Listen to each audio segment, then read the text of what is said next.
Here's the secret about testing for gut problems that your doctor won't tell you. I have been wanting to use that hook forever.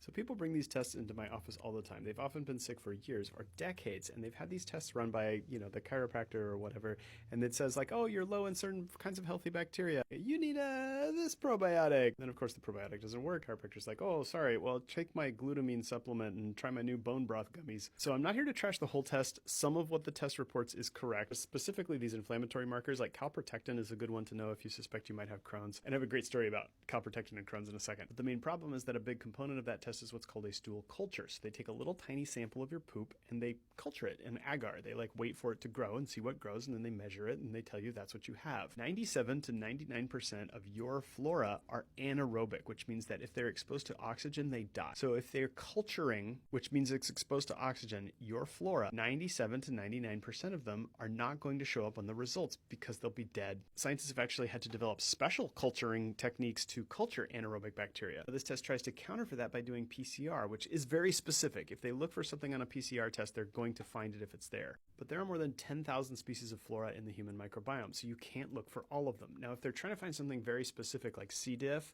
and you have it, they'll find it, and that's cool. That's why, if you're hospitalized for a gut problem and a doctor suspects C. diff and they test you for C. diff and they see C. diff, they can treat you for C. diff. But for most of you with IBS, that's not the case. This question is asking, does Chorus help with histamine intolerance from bacteria that are not detected as pathogens in my microbiome? The answer is yes. Many of the ingredients in Chorus stabilize mast cells or reduce histamine production or increase histamine breakdown by stabilizing the allergic response. And many of you will have noticed in my Chorus content, I talk about tongues all the time, and I love to display evidence about how things in our environment affect the human microbiome and how wonderful medicinal plants are to restore it. But I don't talk about stool testing that much because unless you're looking for something very specific like C. diff or maybe a parasite, it's basically worthless. This is why in mature medical systems we can assess the quality of the microbiome and the associated digestive health by looking at the tongue. We have tons of high quality evidence showing how the tongue coating reflects the state of the microbiome and can indicate health or disease. And also, maybe stop wasting your money on these tests. This patient came to me about a year ago. She had a thick tongue coating and had already been taking Chorus for a couple of weeks before we spoke. And through an endoscopy and a Prometheus test, she has likely diagnosis of Crohn's disease. After a while taking primarily Chorus and a couple other formulas as needed, her tongue is looking